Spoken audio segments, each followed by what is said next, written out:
Ya, tadi ini sudah sampling, ambil dari sana, hasil dari sampling itu udah kepala 5 ini. Alhamdulillah. DOC 50 berapa?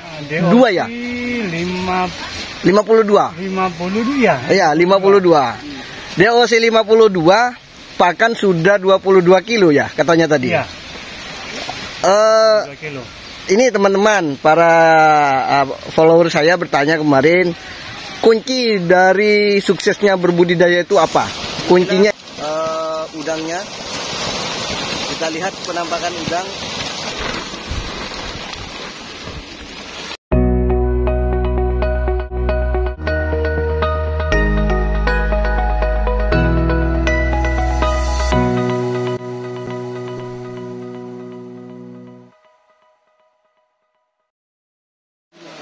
Assalamualaikum warahmatullahi wabarakatuh. Berjumpa lagi guys di channel Bincang Budidaya Udang Fanami. Ingin berbagi pengalaman di tambaknya Bos Tamam. Ini siklus keempat ya. Siklus keempat. Alhamdulillah dari 4 siklus hanya 1 kali yang gagal. Itu normal. Sekarang ini pakan sudah 22 kilo, luasan tambak 1800. Dan rencana mau diparsial 7 kintal. Alhamdulillah ini perkirakan udangnya DOC 62. DOC 62 guys. Sudah mau diparsial, udangnya besarnya segini. Kita lihat udangnya ini. Dan alhamdulillah ya, besar. Sesuai yang kita targetkan ini, melimpah guys. Dan semoga harga udangnya juga semakin membaik ya. Dan kita lihat memang budidaya ini sangat sulit. Ini sudah ke berapa kalinya ya? Kalau nggak salah sudah 6 kali jala ini. Kita lihat untuk udangnya. Nah, masih terlihat ini ada udangnya pergerakannya guys.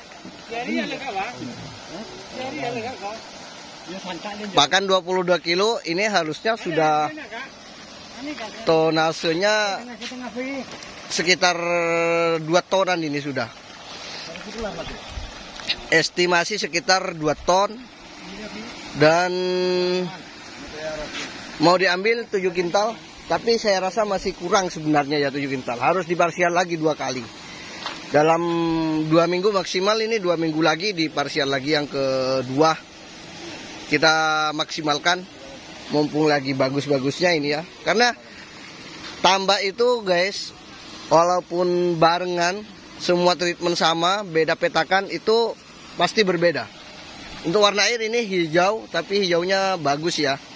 Dan kita lihat bakterinya juga bagus. Kita lihat secara visual aja dari busanya ini ya. Busanya putih, tidak muncul klekap ataupun tidak suspend. Seperti inilah guys orang yang parsial udang. Parsial itu adalah mengambil atau mengurangi biomasa yang ada di tambak agar udangnya tidak terlalu padat. Dan nanti setelah diparsial juga akan pertumbuhan menjadi lebih cepat. Tentu ini akan mengurangi feeding per day, akan mengurangi pemberian pakan per hari. Kita lihat ini ya. Oke. Kalau ditimbang satu ini paling sekitar 20 gram. Berarti 20 gram itu size-nya sekitar 50. DOC 50, DOC 53. Oke guys, inilah udangnya. Kita lihat penampakan udang. Buat para petambak tentu bahagia kalau melihat udang seperti ini. Tersenyum. Kita lihat bosnya ini guys, yang baju hijau ini. Jadi untuk memulai usaha itu diperlukan keberanian yang tinggi ya. Kalau kita tidak mampu atau tidak memiliki keberanian, ya tidak akan pernah merasakan pahit manisnya dalam berbudidaya ataupun bentuk usaha lainnya guys. Jadi nikmati prosesnya. Apapun hasilnya kita pasrahkan kepada Yang Maha Kuasa. Tetapi tidak hanya modal pasrah, tetap ada usaha dan doa. Doa itu yang paling penting agar kondisi psikologis kita tetap terjaga. Bukan saya menggurui, karena saya sudah menjalani 6 siklus walaupun tergolong masih baru ya di dunia pertambakan. Tapi tidak ada yang tidak mungkin selama kita mau belajar. Kalau kita lihat udangnya mantap guys. Ini jala lagi yang ke berapa kali nih? Ke-8. Memang nggak begitu langsung banyak karena jalannya ini kecil. Kita lihat itu masih padat guys. Nah, kita lihat. Nah ini guys. Oke, perdekat. Masih loncat-loncat guys. Padahal sudah ke-8 kali di jala. Masih loncat-loncat guys. Monggo komen bagi yang sefrekuensi, bagi para tambak ini. Udang merah. Udang kepala 5. Yang jelas ini kepala 5. Sukses dalam berbudidaya. Kita lihat. Waktu jam parsial ini jam 9. Kenapa dipilih jam 9? Biar udang tidak molting. Biasanya kalau malam itu molting, pagi masih molting ya guys. Jam 9 sudah mulai mengeras udang. Kita lihat ini resepnya apa kepada owner sekaligus anak pakan sekaligus semua ini ya dikerjakan sendiri guys. Dibantu sama orang tua. Waduh, ini tambah lama tambah banyak ini. Udangnya kayaknya bertambah. Udangnya bertambah guys. Tambah banyak, tambah lama. Tambah lama tambah banyak.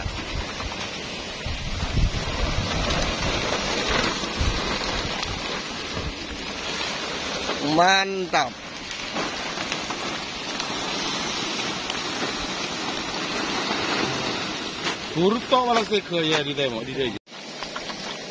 Mantap sekali guys. Betapa senangnya kalau tambak itu sukses terus ya. Walaupun harga pakan semakin meroket harganya. Harga udang kita tidak tahu. Teman-teman tahu sendirilah seperti apa. Selama kita budidaya sukses masih aman. Kalau waduh, ini banyak ini. Oh, masih bisa guys, masih bisa teratasi. Oke. Ini banyak ini. Padahal yang ke-9 kali kalau nggak salah. Tambah banyak.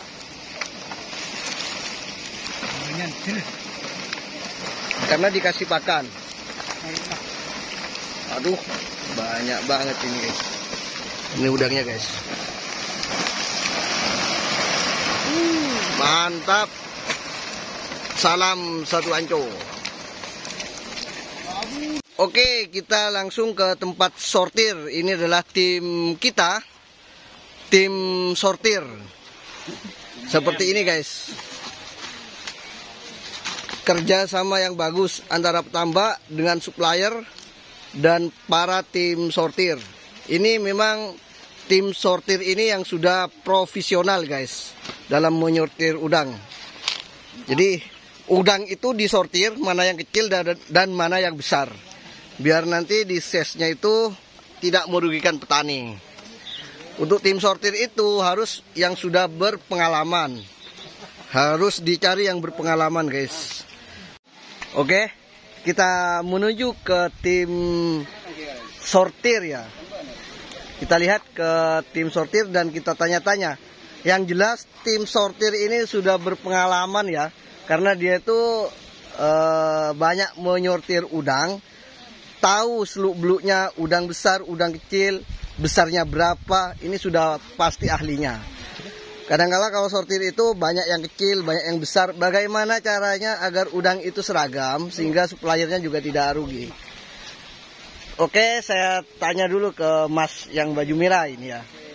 Mas, gimana pengalamannya atau berbagilah tentang perudangan dalam dunia persortiran atau merangkap budidaya juga? Enggak ya? Nggak merangkap budidaya. Fokus ya. Itu per hari biasanya bisa menyortir hingga berapa ton lah? Pikiran 15 ton. Wah, 15 ton. Per hari. Per hari ya? Per hari. Paling banyak 25 ton. Paling banyak 25 ton. Sedikit 15 ton. Jadi kalau kita lihat dari ini satu supplier aja ya, supplier kalau nggak setahu Mas ada berapa untuk daerah di Lapa itu? Lapa Taman ada 5. Ada 5 supplier, rata-rata bisa katakanlah 15 ton guys. Berarti konsumsi udang itu sangat tinggi. Oh iya. Sangat tinggi. Ini biasanya dikirimnya kemana? Ke Surabaya, Lamongan. Ke Surabaya, Lamongan, ke pabrik, ke Banyuwangi ya. Jadi tim sortir taunya ya dikirimnya ke sana, ke pabrik tak kemana ini. Tapi yang jelas ini guys diekspor dan salah satu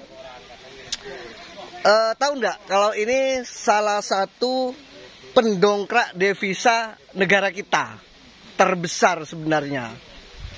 Pernah tahu nggak? Nggak tahu Mas. Nggak tahu ya. Jadi dan perputaran uang terbesar itu guys di penjualan udang di dunia itu terbesar kedua setelah narkoba ya. Narkoba masih nomor 1. Narkoba masih nomor 1 perputaran uangnya. Oke guys, kita coba bincang-bincang sama yang punya tambak. Karena basicnya saya tahu ini memang bukan dari perikanan tapi sukses. Dalam 4 kali siklus, hanya 1 kali yang gagal, kita fair-fairkan aja. Ini kepala berapa ini? Sudah di sampling ya? Ya, tadi ini sudah sampling, ambil dari sana. Hasil dari sampling itu udah kepala 5 ini. Alhamdulillah. DOC 50 berapa? DOC 2 ya? 52. 52 ya? Iya, 52. DOC 52, pakan sudah 22 kilo ya, katanya tadi. Iya. Ini teman-teman para follower saya bertanya kemarin, kunci dari suksesnya berbudidaya itu apa? Kuncinya ya? Ya, kuncinya yang pertama mungkin ya cari ilmu dulu. Berbudidaya. Bagaimana cara berbudidaya yang baik, yang tepat, yang benar. Terus yang kedua mental yang bagus, mental yang baik, mentalnya dulu juga dipersiapkan. Mental ya, yang paling utama. Yang kedua mental. Yang paling pertama itu yang sebenarnya adalah doa. Oh doa, berarti ada 3 komponen kalau saya tangkap. Ilmu, kemudian mental, doa. Betul. Iya doa, terus restu orang tua yang terakhir. Nah ini guys, kuncinya jangan sampai durhaka sama orang tua. Restu orang tua itu paling menentukan dalam sukses berbudidaya. Iya. Ini kan sudah menjalani 4 siklus. 5 siklus. Oh 5 siklus. 5 siklus. 1 kali siklus. 1 kali gagal. Gagal ya. Iya, jadi akumulasi dalam berbudidaya itu tetap surplus atau untung. Iya. Ya alhamdulillah. Padahal ini kalau saya lihat latar belakang dari Mas Tamam, karena saya sudah tahulah jejak atau rekam jejaknya ya. Kalau tidak salah bukan orang perikanan ya? Bukan. Jadi sarjananya esos ya? Esos. Sarjana sosial larinya ke sosial udang guys. Gimana ini? Tapi tidak membuat Mas Tamam ini minder ya dalam berbudidaya? Oh tidak. Semuanya bisa dijalani. Yang penting ada kemauan, mau belajar, mau usaha apa aja. Yang penting itu yang pertama tahu caranya dulu, tahu ilmunya dulu. Nah, kalau misalkan sudah tahu ilmunya, ya kita coba. Yang penting kita berani mau mencoba itu aja. Oh iya, yang penting betul. Pertama itu berani, nekat. Kuncinya kita harus berani mencoba guys, katanya berani mencoba. Itu yang saya alami juga. Jadi untuk kesuksesan itu tidak pandang dari latar belakang mana, pendidikannya setingkat apa. Dan biasanya orang semakin pintar itu biasanya ya banyak dimanfaatkan sama orang yang berani berusaha, tinggal dibayar. Seperti itu. Jadi kita hidup tinggal memilih mau seperti apa dalam hidup ini. Maukah kita bekerja terus terhadap orang lain, atau kita mau memulai berusaha dengan resiko kita akan merasakan pahit dan manisnya dalam berbudidaya ataupun bidang usaha lainnya guys. Jadi ini adalah motivasi buat teman-teman untuk memulai usaha itu. Jangan terlalu banyak mikir. Yang penting rule of business-nya itu sudah jelas. Seperti yang saya dengar dari